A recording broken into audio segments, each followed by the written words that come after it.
Movie Madness 64 Film Tournament. I'm Matt Geiger alongside our mad scientist Brian Banner and the Incredible Hulk's personal trainer, Jeff Hornacek. To follow along, go to our website, click on the Here button to bring up the bracket. Now throw it to Jeff so he can tell you all how you can get involved. What's up, guys? As you know, the only reason we do this podcast is to hear from you and get your opinion. So while we are doing the primarily version of the first round matchups, we need you guys to weigh in and help us decide who is advancing to the second round in the Comic Movie Madness Tournament.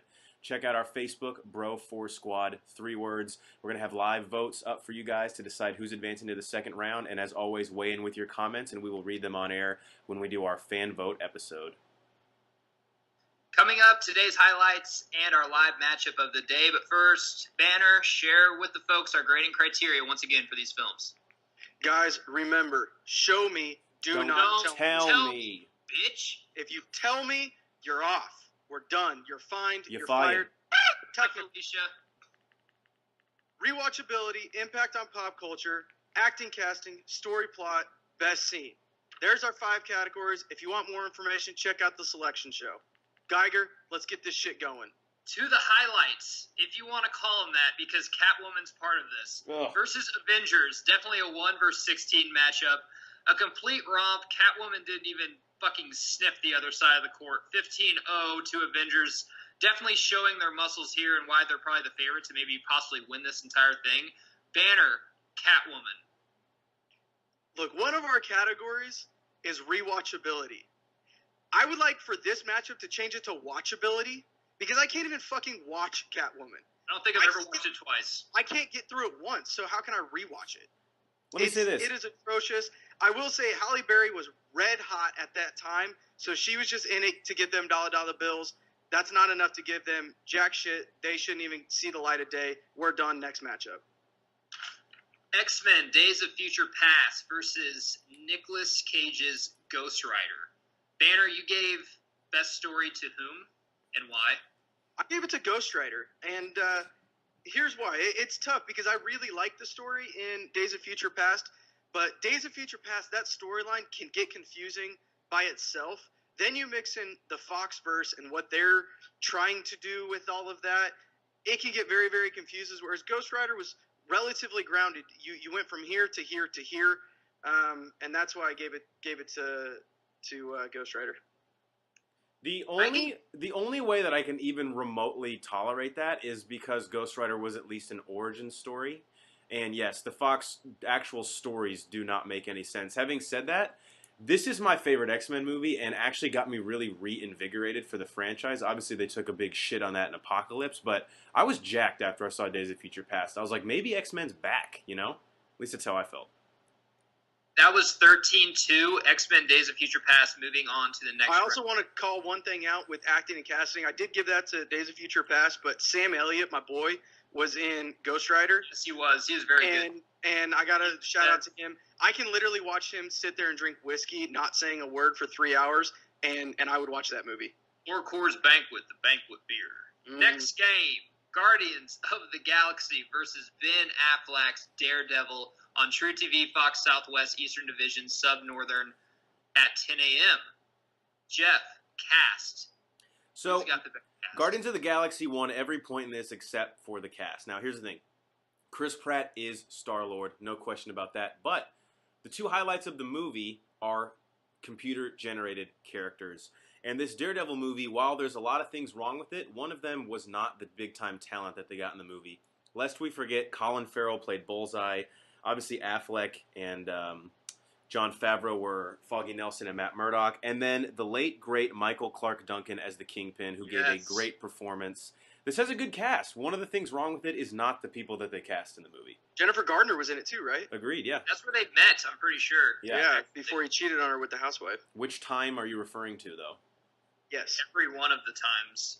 Guardians of the Galaxy wins 12-3, and I'll just defend myself on this. I gave Daredevil best story just because it was in Hell's Kitchen.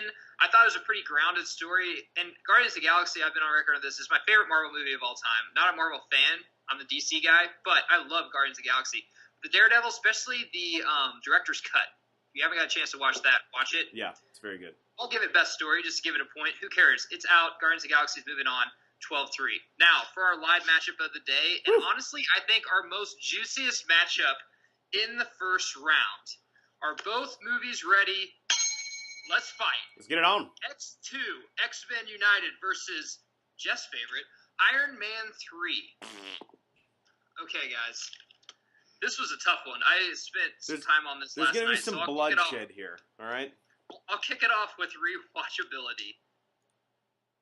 And this is all because of Banner, who made me rewatch the first 3 X-Men. X2 is a very, very good movie, and I laughed at him when he said it has a chance to make the Final Four. I'm not laughing at him anymore. Very great movie. I can rewatch this once a month. X2 wins for me for rewatchability. Jeff? So, X2 and the Mutant Brotherhood storyline with Magneto, I think is the darkest X-Men movie. It is a great story, but because of the fact that it is very, very morose and the action set pieces, especially in the second act, are just not there, I had to give this one for rewatchability to Iron Man 3. Wow. Yeah, that shocks me. That's Banner? Wow. One. You took my momentum away there. I went X2. This is my favorite X-Men movie.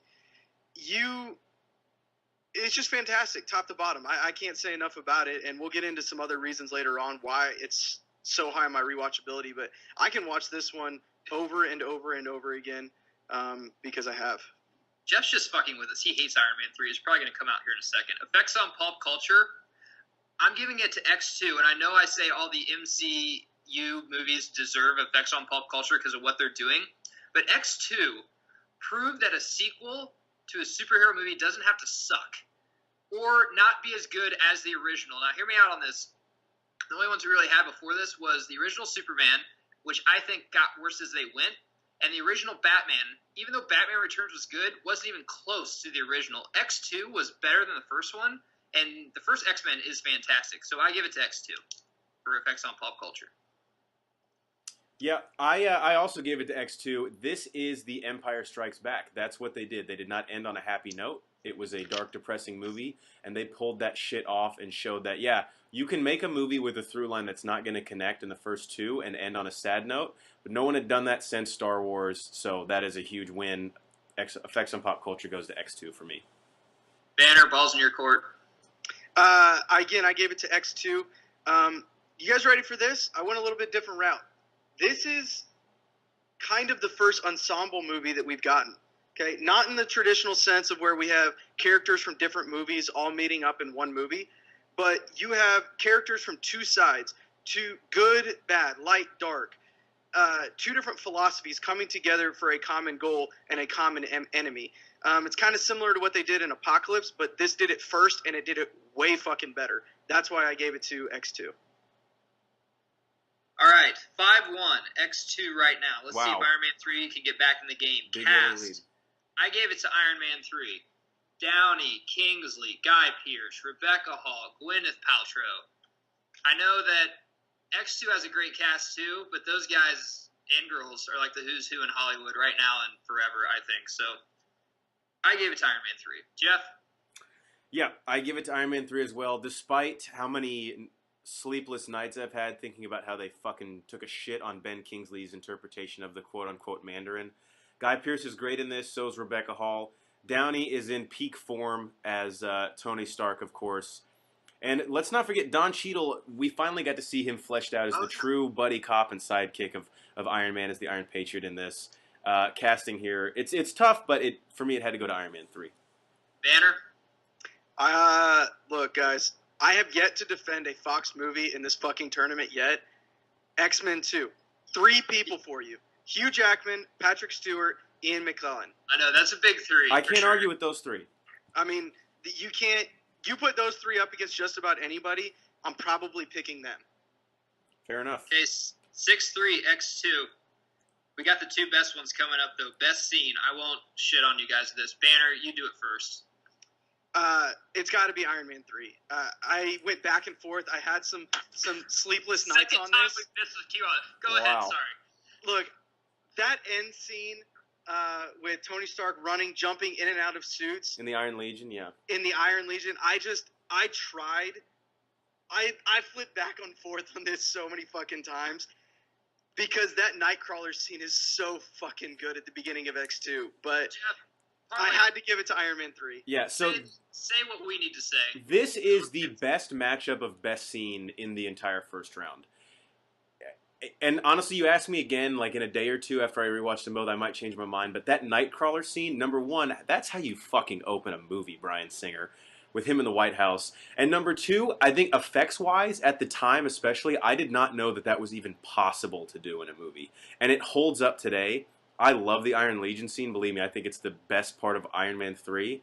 But that Nightcrawler scene, it's been almost 12 or 13 years since that movie even came out, and I still think about it all the time. Incredible. And that's how you open a movie. No one is getting up out of their seat after that happens. Okay, it's 7-4. All I'm going to say about the Nightcrawler scene is probably the best scene in this whole fucking tournament, maybe. I mean, it's definitely top Arguably, 4, it's got a shot at it. Maybe? Yeah. Okay, 7-4. They need a clean sweep, Iron Man 3 does, to make this a tie, which I don't know what we'd do then. So, I'm going to help them out, though. Story, I'm giving Iron Man 3. Jeff, I know, Jeff always says, well, he always tries to be like, what if it was your kid? You know, whatever. I don't have kids. And he always says, well, what if it was your Joker that they said at the end, Heath Ledger's like, oh, I'm not the real Joker, this is all an act. And I tried to think about that, but it fucking wasn't. It was the Mandarin. I thought it was cool. I thought it was cool, the twist. So I'm giving it to Iron Man 3. I'll go next here. X2, the Mandarin. Need I say more? Yeah, here's my thing. Jeff? They have fixed it and retconned it with the Marvel one-shot where they said that the real Mandarin is still out there. But bottom line is, you lied to us in the marketing saying Ben Kingsley was playing the Mandarin. Granted, he's an old sort of racist caricature, but you could change him in the 10 Rings for this when they made them a terrorist group. I felt so disrespected and like I was slapped in the face after I fucking saw the quote-unquote twist in theaters. And I still apologize to my friends who I dragged to the movie theater to watch that film with me. You cannot give... I was one of them. I cannot forgive Marvel for that. To me, it's the biggest misstep they've ever had in the MCU. And X2 has a great story. This was before they had beaten us to death with Stryker over our heads. Like, yeah, we get it. He's in every fucking movie. He kidnaps Wolverine. Thanks. This is the first time we saw that. The Mandarin thing still makes me mad. I will never let my kids watch that part of the movie whenever they see it when they're alive. We're just going to skip it. Have to go story with X2, and it's not close. I'm still upset. Now I'm mad again. I'm mad. Okay, so X2 won 10-5. Let me just say this about story. Marvel fans, I'm not doing this to joke with you or be a smartass or anything. I really liked it. I still like that because Kingsley is a phenomenal actor, and I like the whole time is like, what is he? I can never fucking tell what he's doing, and I thought it was cool. But I get your point. I get it. But it's not my thing. DC is. So yeah, if they did that to me, I'd be pissed. But they didn't, so I'm fine. Okay. Moving on, X2 in the second round. Avengers beat Catwoman somehow. Days of Future Past moving on in the second round, and Guardians of the Galaxy. Guys, just right there, Avengers, X2, and Guardians of the Galaxy all have a chance to not only be in the Elite 8 Final Four, but to win this whole thing, in my opinion. Agreed. 100%. All right, so tune in next time to see more of our first round matchups. Also, check out our Facebook and Twitter at Bro4Squad, like Jeff said, to let your voice be heard. Vote on these movies and tell us. Don't show us. Flip that. Who you want to see in the second round? You're our fans. You can do whatever the hell you want because we love you guys so much.